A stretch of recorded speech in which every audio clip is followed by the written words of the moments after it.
When my son asked about the winter vacation that I had paid $25,000 for the whole family, my mother smiled and said, "We already went, honey. Only your aunt's kids this time." I nodded. A month later, when she texted, "Did you cover the mortgage yet?" I replied, "Maybe your golden child can pay it."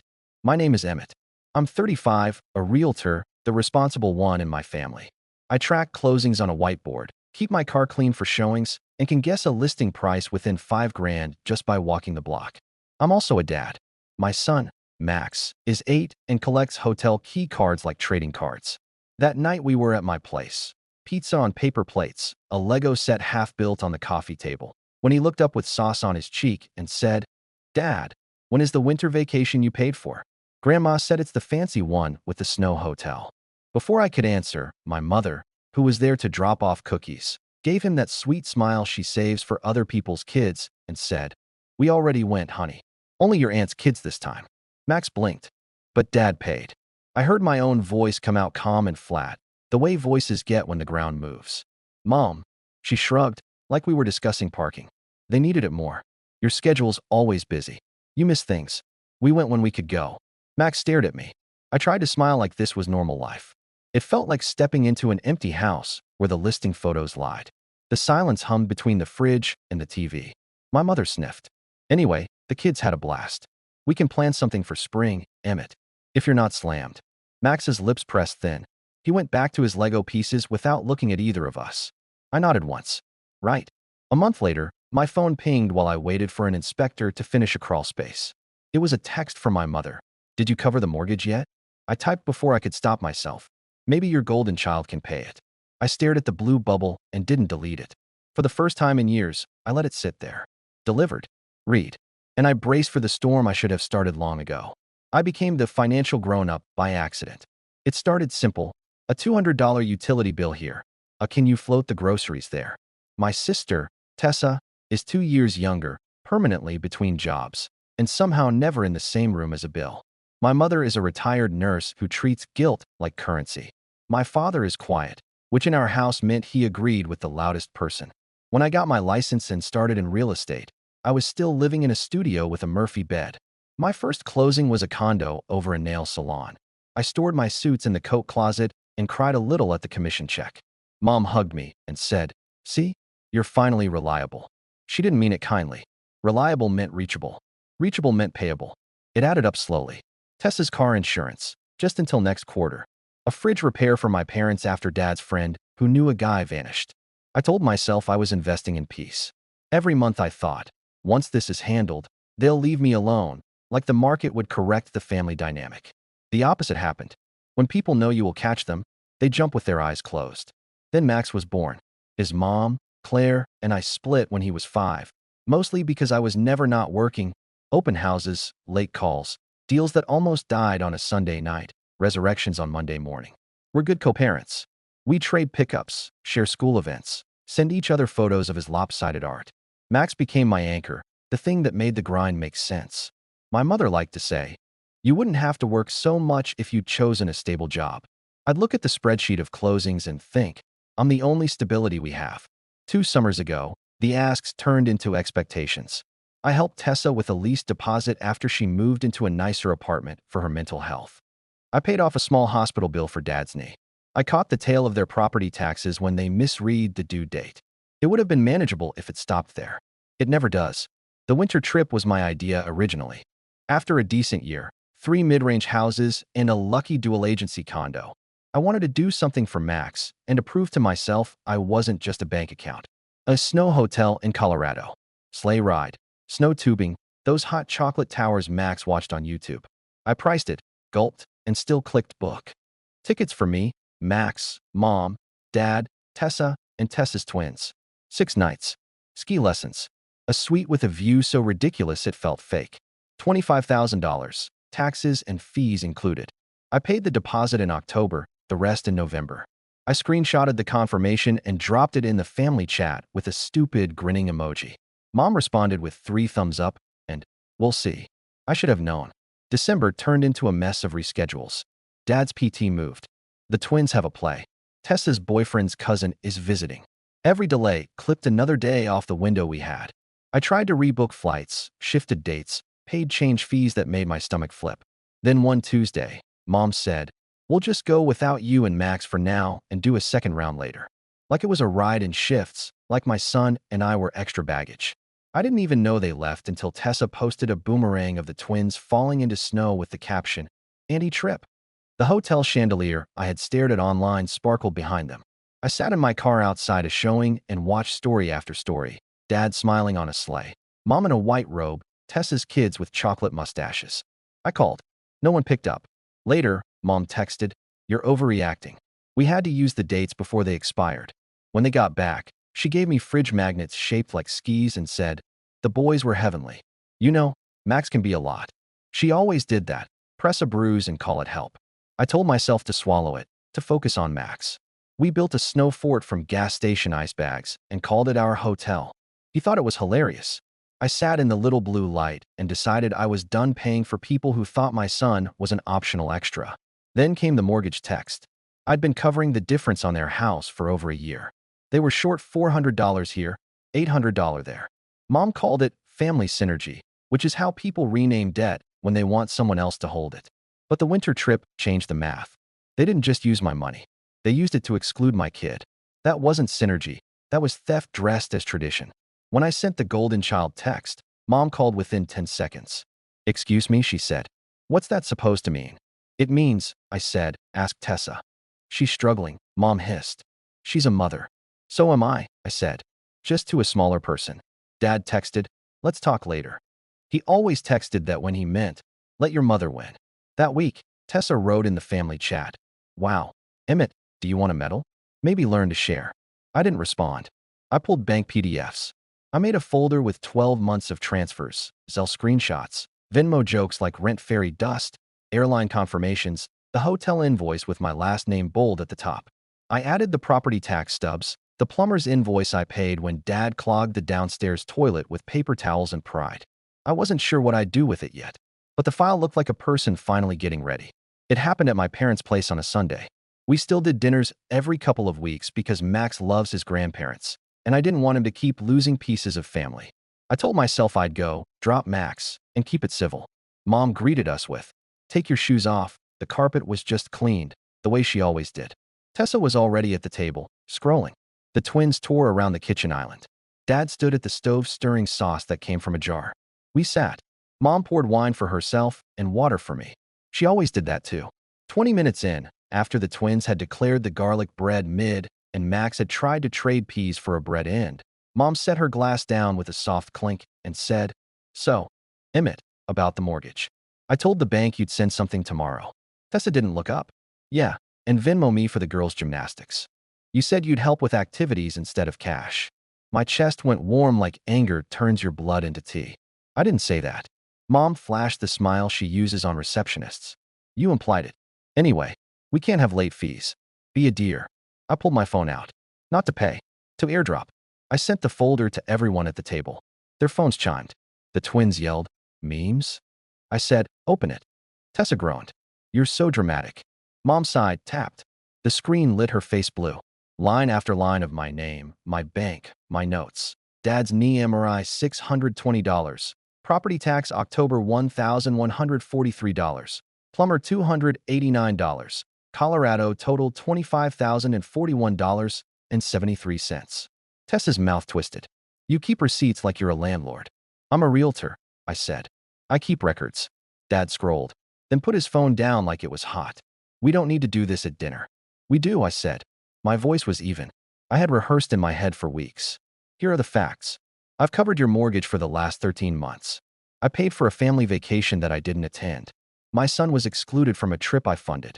Then you asked me, again, to cover your house." Mom lifted her chin. "We didn't exclude him. It just worked out that way." Max's fork scraped his plate. He was very quiet. I looked at him, then back at her. "I'm done." Tessa laughed. "Okay, tough guy." I kept going. "Starting today, I am not paying for Tessa's bills, the house, or activities. If you need help, you can ask. I might say yes, but there is no more automatic anything. And the next time you take a trip I paid for, invite my son or don't go." Mom's eyes went sharp. "You ungrateful. After all we've done for you." "What have you done for me?" I asked. "Not cruel. Curious. List it. Not love. Love is free. Money. Practical help. Times you showed up. She slammed her palm on the table. The fork jumped. We raised you. You also raised Tessa, I said. Somehow, I became the parent. Tessa crossed her arms. You're punishing me for not being you. I'm setting boundaries because you're using me, I said. Mom switched tactics instantly. What will happen to us if you stop? Do you want us to lose the house? Do you want your father's health to suffer? Do you want your nephew and niece to quit sports? The triple shot. Fear, guilt, responsibility. I breathed in slow. You are adults. You will figure it out. And if you can't, we'll make a plan together. But it won't be funded by ambush. Dad finally spoke in a low voice. Emmett, don't talk to your mother like that. I turned to him. Say something to protect me, then. Silence. Clock tick. Sauce bubbled. Max cleared his throat. Tiny, brave. Grandma, I wanted to ride the sleigh. Mom's face flickered. Just a second. Then it smoothed. We'll do something local, she said. Cheaper. I stood. Dinner was nice. We're going. I picked up our coats. Max stood too, looking at me like he was measuring how safe the floor was.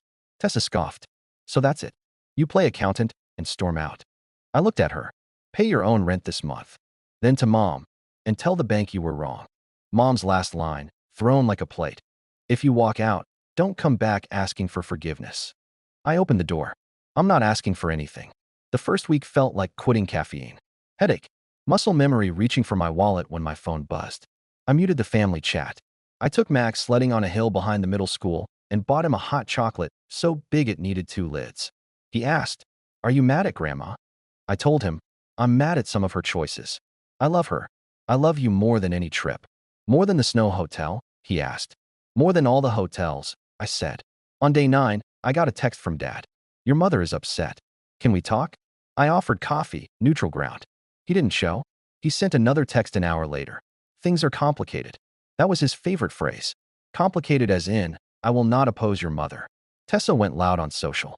A screenshot made its way to me. Some people love money more than family. There was a comment thread involving 3 of her friends, a cousin I haven't seen in 5 years, and a yoga instructor with opinions on energetic exchanges. I didn't respond. The older I get, the more grace looks like silence. But boundaries do not mean passivity. I did practical things. I called the bank and took my name off authorized payer on my parents' mortgage. I switched auto pay off on Tessa's utilities. I put a password on my Zelle and removed my cards from their rideshare accounts. I told our group chat that any future requests for money had to be in writing with what they needed, by when, and how it would be paid back. Mom wrote, You're ridiculous. Then, 5 minutes later, we need $600 by Friday. I wrote back, No, the sky did not fall. My mother tried the next angle, relatives. Aunt Carla called, acted cheerful, then said, Your mom is under so much stress. Could you just help this once? I asked if my mom told her about the $25,000 trip in the last 13 months. Aunt Carla stuttered, said she didn't know all that. The call slowed. 2 Saturdays in, I took Max to my open house. It was a tidy 3-bed with a breakfast nook that made him say, This is where pancakes live. Between visitors, he built a Lego fire truck under the staging plant. He looked up at me and said, Dad, are we poor now? I crouched down and said, No, buddy, we're fine. We're just not paying for other people's stuff anymore. He nodded like that was a rule he could tape to the wall. There were still tremors. My mother posted a photo of the twins in matching parkas with a caption about family first. I recognized the parkas. I'd bought those too. Tessa sent me a long text at midnight. You've ruined everything. I can't believe you'd do this to us. The girls are crying. I wrote back 3 lines. I didn't ruin anything. I stopped funding your lifestyle. The girls are crying because you're using them as shields. A week later, Dad called again, this time actually showing up to the coffee shop, wearing his I'm reasonable flannel. He sat across from me, hands around a cup he didn't drink. Your mother is scared, he said. She says you're cruel. I'm tired, I said. That's different. He stared at the phone. We might have to sell the house. Okay, I said. Relief flashed across his face, like the permission to say it was the scary part. We talked numbers.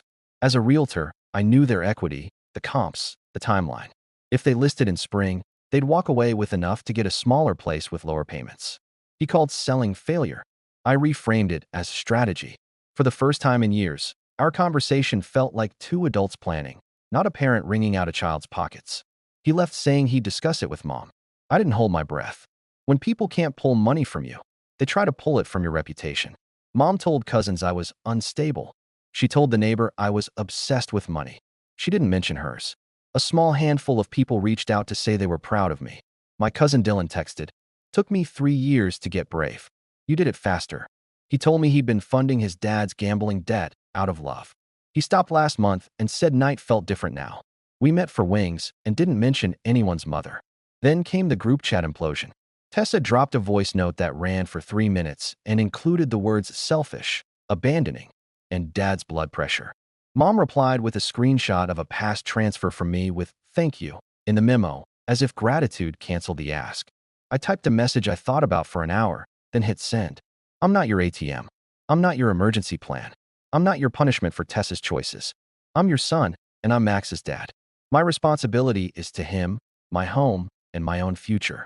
If you need help, you can ask with respect, specifics, and a plan to repay. If you exclude my child from anything I fund again, we're done for a long time. I attached the folder again. Then I left the chat. 2 days later, Aunt Carla messaged me privately.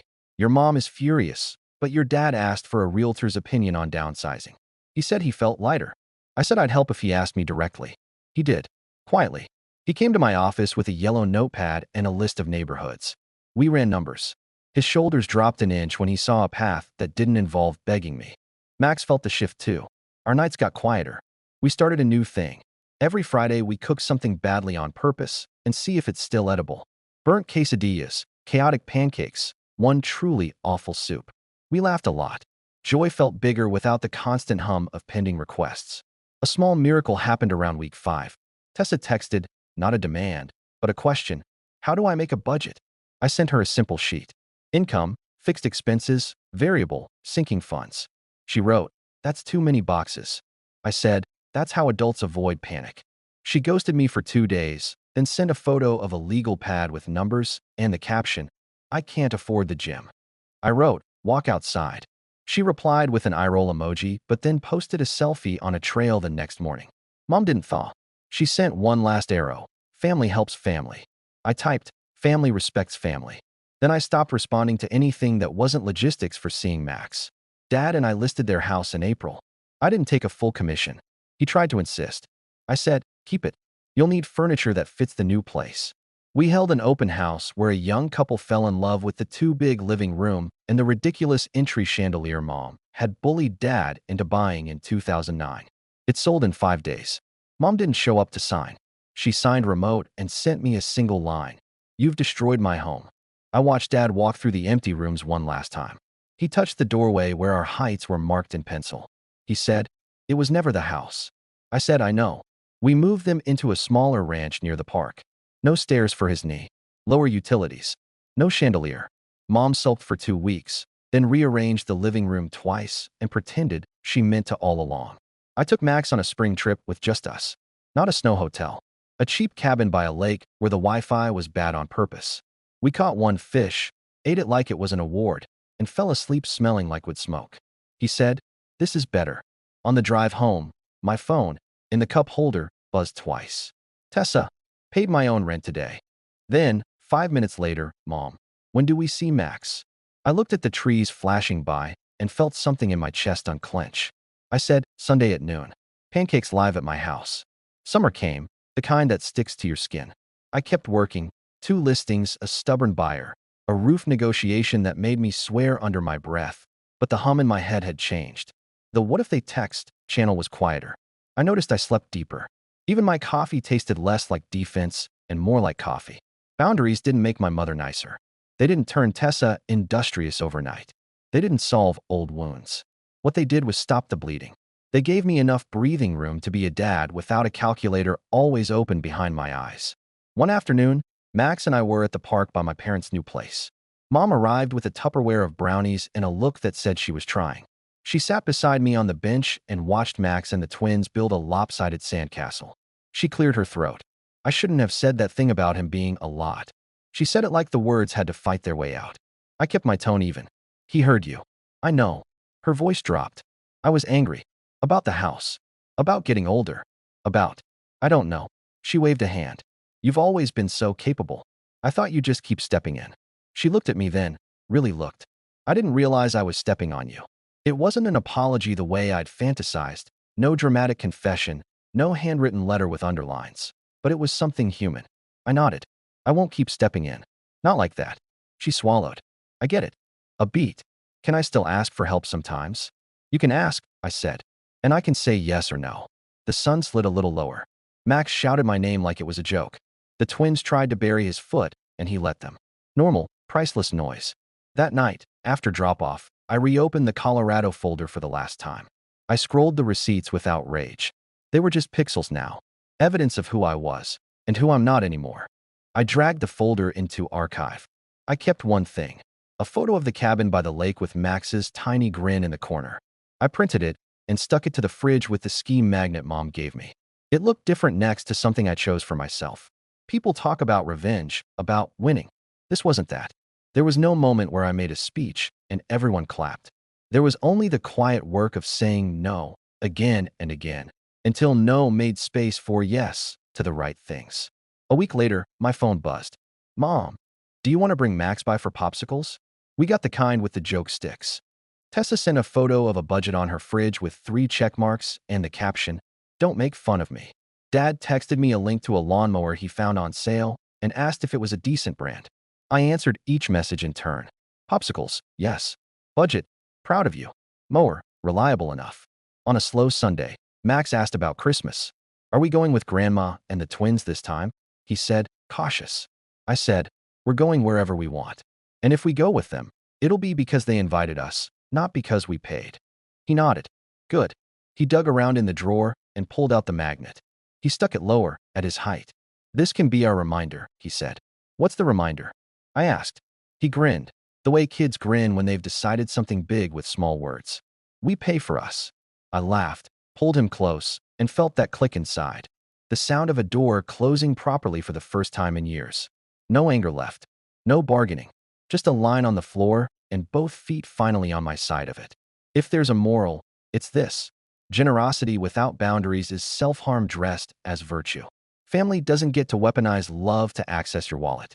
No is not betrayal. It's building a life where the people you're responsible for, your kid, your home, your own tired heart, are safe. My mother texted last night, proud of you for selling the house so fast. Even if I hated it. I wrote back, proud of me too.